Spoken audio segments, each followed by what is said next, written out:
اللہ رب العزت نے قرآن کریم میں ایمان کے اعتبار سے لوگوں کے 3 طبقات بنائے ہیں، 3 گروہوں میں انسانوں کو تقسیم کیا ہے۔ ایک گروہ جو اللہ رب العزت کی تعلیمات پر صدق دل سے ایمان لاتا ہے اور عمل کرتا ہے، وہ مومن ہیں، ایمان والے۔ ان کو اللہ رب العزت نے یا ایھا الذین آمنوا کے الفاظ سے مخاطب کیا ہے، ایمان والو۔ دوسرے وہ لوگ ہیں جو اندر اور باہر سے پکے کافر ہیں، اللہ رب العزت کی شریعت کا کھلا مذاق اڑانے والے، انکار کرنے والے اور اللہ رب العزت کی اطاعت کو قبول نہ کرنے والے۔ انہیں اللہ رب العزت نے یا ایھا الذین کفروا کہہ کر بھی مخاطب کیا ہے۔ ایک تیسرا طبقہ اللہ رب العزت نے بتایا کہ ان 2 کے درمیان میں ایک طبقہ ہے جو دل سے ایمان تو نہیں لاتا، اللہ رب العزت کی اطاعت کو قبول تو نہیں کرتا، لیکن اپنے اقوال کے ذریعے اور بعض اعمال کے ذریعے یہ باور کراتا ہے کہ وہ ایمان لانے والے ہیں، حقیقت میں وہ ایمان لانے والے نہیں ہیں۔ انہیں منافق کہا گیا۔ قرآن کریم میں ایک سورت بھی ان کے نام سے موسوم ہوئی، المنافقون کے نام سے۔ اس کی وجہ یہ ہے کہ اللہ رب العزت نے اس میں ان کے کچھ اوصاف بیان کیے ہیں۔ ویسے تو قرآن کریم کی کئی صورتوں میں اور بہت سی آیات میں منافقین کے اوصاف بیان ہوئے ہیں۔ جو آیت میں نے خطبہ میں آپ کے سامنے تلاوت کی ہے، اللہ رب العزت نے اس آیت میں بھی ان کے کچھ اوصاف بیان کیے ہیں۔ ہم بطور مسلمان اپنے آپ پر غور کریں کہ کہیں ہمارا شمار بھی منافقین میں تو نہیں ہوتا، انہی کا کردار کہیں ہم نے تو نہیں اپنایا ہوا۔ اللہ رب العزت نے فرمایا کہ المنافقون والمنافقات بعضهم من بعض، منافق مرد اور منافق عورتیں یہ ایک دوسرے کے معاون ہوتے ہیں، ایک دوسرے کی طرفداری کرتے ہیں اور ایک دوسرے کو پروموٹ کرتے ہیں۔ یاد رہے کہ اللہ رب العزت یہ بھی بتا چکے ہیں کہ جو مومن ہیں، مرد اور مومن عورتیں،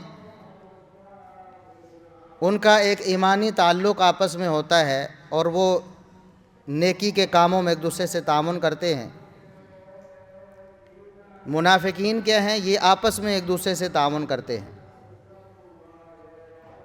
کن کاموں میں تعاون کرتے ہیں اور ان کی عادات اور اطوار کیا ہیں؟ یأمرون بالمنکر، یہ برائی کا حکم کرتے ہیں، ایک دوسرے کو برائی کو پھیلاتے ہیں، برائی کو عام کرتے ہیں۔ جبکہ مومنوں کے بارے میں اللہ رب العزت نے فرمایا کہ یأمرون بالمعروف، کہ وہ نیکی کا حکم کرتے ہیں، بھلائی والے کاموں کو پروموٹ کرتے ہیں، فروغ دیتے ہیں، پھیلانے کی کوشش کرتے ہیں۔ اور منافقین ہمیشہ برائی کو پھیلاتے ہیں، ان کا یہ مشن ہے، اور انہوں نے اپنی زندگی کا نصب العین یہ بنایا ہے کہ انہوں نے برائی کو پروموٹ کرنا ہے، معاشرے میں برائی کو پھیلانا ہے۔ المنکر کا لفظ اللہ رب العزت کی شریعت کی مخالفت پر بولا گیا ہے کہ اللہ رب العزت کی شریعت کی مخالفت کو وہ پھیلاتے ہیں اور اس کا حکم کرتے ہیں، اس پر لوگوں کو لگاتے ہیں۔ تو گناہ کے جتنے بھی کام ہیں وہ منکر ہیں۔ مومنوں کو حکم کیا دیا گیا ہے؟ نبی کریم صلی اللہ علیہ وسلم نے بھی فرمایا ہے، تو قرآن کریم کی آیات بھی ہیں مومنوں کے بارے میں، بلکہ اس خاص ہماری امت کے بارے میں کہ یہ امت محمدیہ جو ہے، اللہ رب العزت نے اس امت کو سب سے بہترین امت بنایا ہے۔ کیوں؟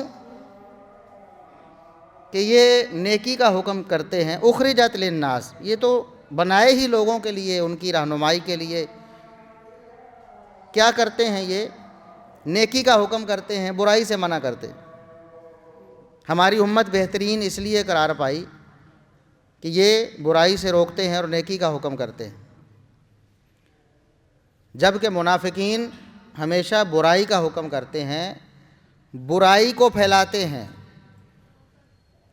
دین کے مخالفت میں جو بھی کام ہو اس کو وہ پروموٹ کرتے ہیں، وہ اخلاقیات سے تعلق رکھتا ہو، جھوٹ ہو، چغلی ہو، غیبت ہو، سود ہو، رشوت ہو، ایسی چیزوں کو وہ پروموٹ کرتے ہیں، چاہے اس کا تعلق اعتقادات سے ہو، شرک ہو، بدعت ہو، شریعت کی مخالفت ہو، چاہے اس کا تعلق نبی کریم صلی اللہ علیہ وسلم کی سنت سے کی مخالفت سے ہو۔ وہ لوگوں کو برائی کا حکم کرتے ہیں۔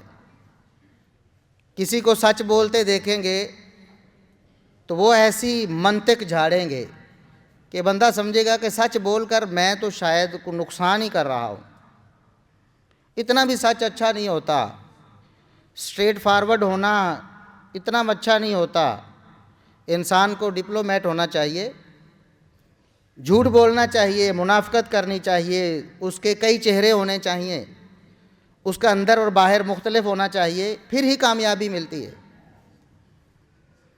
ملاوٹ جس کو اسلام نے محمد الرسول اللہ صلی اللہ علیہ وسلم سے لا تعلقی گردانا ہے کہ من غشنا فلیس منا، جس نے مسلمانوں میں دھوکہ دہی کی، ان سے فراڈ کیا، ملاوٹ کر کے اپنا سودا ان کو بیچا، دکھایا کچھ، دیا کچھ، بتایا کچھ، کیا کچھ، تو فرمایا کہ لیس منا، اس کا ہم سے کوئی تعلق نہیں ہے۔ اس کو پروموٹ کرتے ہیں، اس کا حکم کرتے ہیں کہ آپ کاروبار نہیں کر سکتے ان مولویوں کے پیچھے لا کے، سچ بول کے، پیمانہ پورا رکھ کے، ملاوٹ سے بچ کے آپ کاروبار ہی نہیں کر سکتے۔ دنیا میں چالی ایسے رہا ہے، آپ کیسے زندہ رہو گے؟ تو برائی کو ہمیشہ وہ اس کا حکم بھی کرتے اور اس کی ترویج بھی کرتے ہیں، اور اس کے لیے منطقیں اور دلائل بھی گھڑتے ہیں۔ برائی، بے حیائی، فحاشی اور یعنی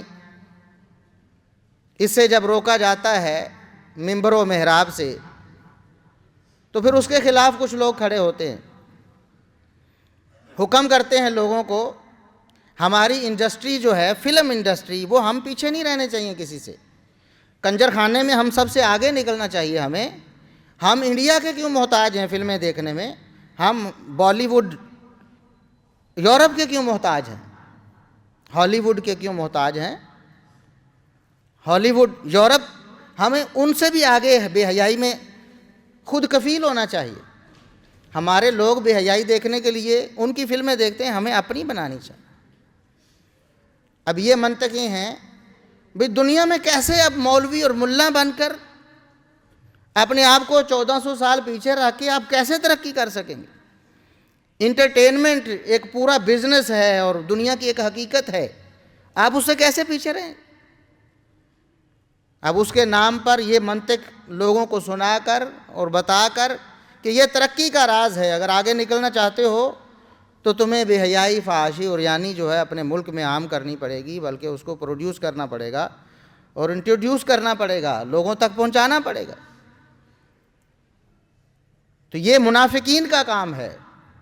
اللہ رب العزت نے قرآن کریم میں فرمایا کہ ان الذین یحبون ان تشیع الفاحشۃ فی الذین آمنوا، جو لوگ اس بات کے خواہش مند ہیں کہ ایمان والوں میں، مسلم معاشرے میں بے حیائی پھیلے، وہ ایسا ارادہ رکھتے ہیں، ایسی کوشش کرتے ہیں، ان کے لیے دنیا آخرت میں بڑا دردناک عذاب ہے۔